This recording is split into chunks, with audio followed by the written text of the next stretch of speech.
What is up, guys, and welcome back to another video.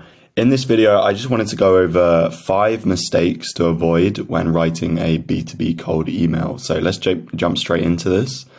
The first thing that I see very often is lack of personalization. Honestly, I'd say this is probably, out of these 5, the least costly mistake to make out of all of the above.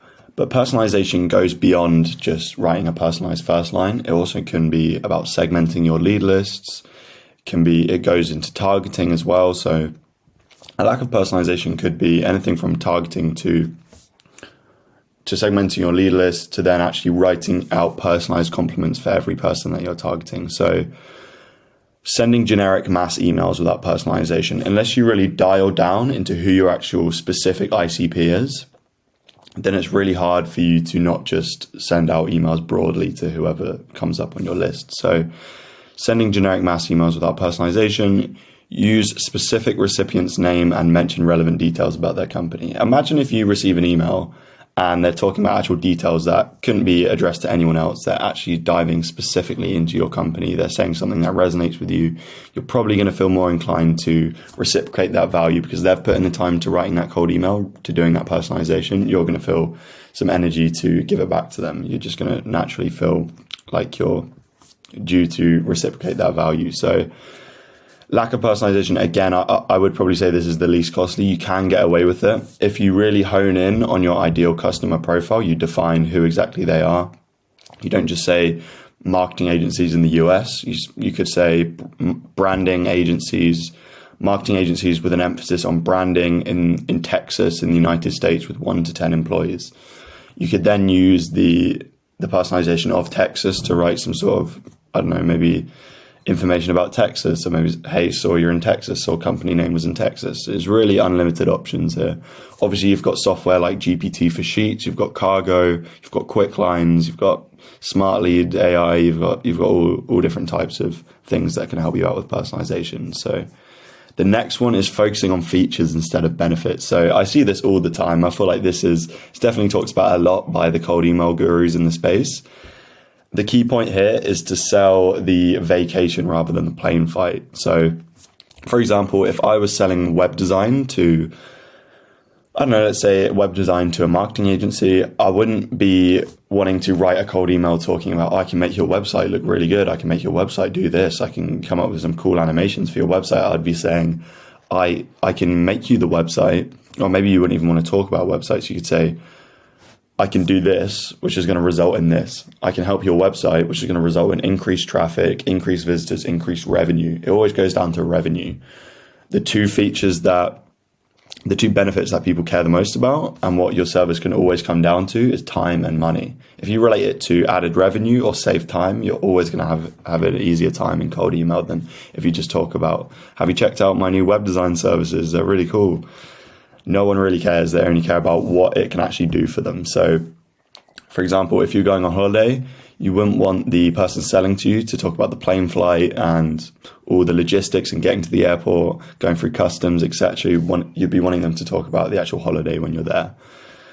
So you can emphasize how your offering solves pain points and adds value to their business. So you want to really deep dive into what your ideal customers' pain points are, what they're struggling with, because the people that do the boring stuff, the people that put the time into finding out what their ideal prospects actually struggling with, they go into forums, they go into Reddit, they go into Facebook and look at actually what their ideal prospect is struggling with. They get on sales calls and they analyze objections that their prospects are giving them. They look at their replies and see what the main reason that they're not looking to move forward is. It's honestly just a gold mine, and not enough people actually dive into what their prospects want. And that is the boring stuff behind cold email, which gives you the best results. Lengthy and complex emails. So I really wish I put an example of an email that I received the other day, but it was crazy. If anyone asks me, for example, what's wrong with this cold email, can you look at this cold email? Immediately, the first thing that I'm going to notice, if there is this problem, I'm going to notice how long it is. No one has time. I don't know about you guys, but no one I know has time to read an email that long. They're always jumping to the next task. They always want to keep moving. They're not really going to spend the time out of their day to read a whole book, basically, is what I've seen. So keep emails concise and to the point. A general rule is under 100 words. There's also some software that you can use where it gives you the reading time of the text that you're sending. So I always try and keep that under 20 seconds as well. So I think Smartly did a study, or someone did a study where after the 100 word point, for every extra word was added, it decreased the reply rate by 5%. So it was something like that. I might have not nailed that exactly to the point, but the point is keep them concise. People don't have the time to read them. Obviously, as you're targeting more sophisticated businesses, you can increase the length, but as a general rule of thumb, shorter emails are better. Use short paragraph, bullet points, and clear headings for better readability. Yeah, I agree with that. Lack of clear call to action. So you've written your cold email, you've talked about the features of your offer, you've put some personalization in there, but then what? Then you need a call to action. So obviously the goal here is to sell them something. So you need to have a call to action which is going to push them in that way. So whether that's mind if I send more info, worth a chat, are you free at 9 a.m. EST, January the 9th, for example, giving them a set time. There's lots of different call to actions you can use. I see a lot of people talking about the softer the call to action is, the better. For example, mind if I send more info? It's very easy for the prospect to say yes. The problem with that is you get a lot of people that aren't genuinely interested in your service. They'll just be like, yeah, you can send me more info. They don't really care though. Are they going to book a call? Probably not. A lot of the time, no. If they did want to book a call, instead of responding to mind if I send more info, they probably know the game. They probably want to set up a chat with you anyway. So that's usually how it works. But just come up with a call to action. Again, if you have sales assets that you can use, for example, mind if I send more info, you could send over a Loom, you could send over a video, you could send over a doc going over some of your case studies, your service, how it all works, etc. So yeah, the clearer the call to action, the better. The more concise it is, the better. Sometimes the easier to respond to it, the better as well, but it really depends what you're selling.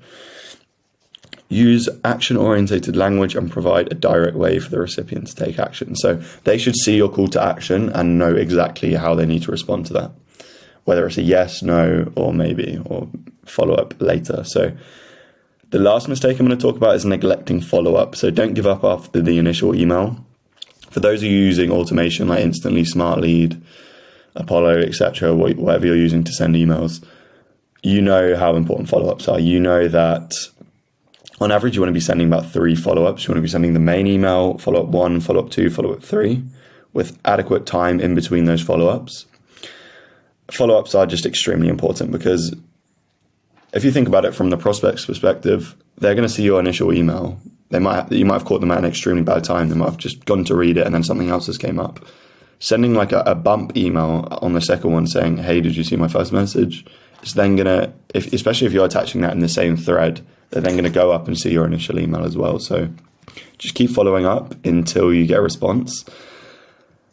Do that on warm prospects, not on cold prospects. On cold, you want to be following up around probably a maximum 7 times, but you can really space that over a longer period.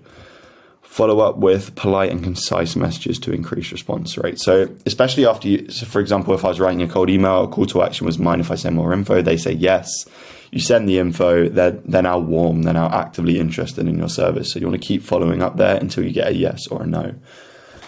So yeah, that's 5 common mistakes that I see in people writing B2B cold emails. Obviously there's so many more. Like I could go over deliverability. I could go over, it's just so, I can't actually think of any off the top of my head, but there's just so many more things I could go over into, like researching pain points, actually diving into your target market, generating lead lists, cleaning lead lists, etc. So I guess that all comes under deliverability. But anyway, that is all I am going to cover for this video. I'm probably going to do a follow-up video talking about another 5 mistakes that I see in B2B cold email. But if you did like this video, I'm actually the co-founder of Sales Lead, where me and my co-founder Isaiah LeBron help establish marketing agencies add $1 million per year in 6 to 12 months on a complete performance basis. There will be a link below in the description if you want to book a call in, if that is you. We're only helping 2 marketing agencies this month and we may already be booked up. So yeah, just shoot us a message if you want to, just book in a call.